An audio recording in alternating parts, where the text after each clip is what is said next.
Well, believe it or not, this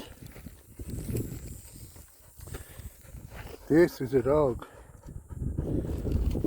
This is the remains of a pit house, or several of them. You can see they're circular in nature. There's another one over there.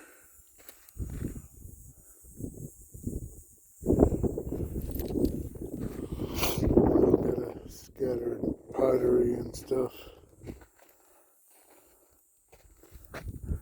There's another one over there. You can see where they built up stone about 3-4 feet high and then cover it with brush and hides.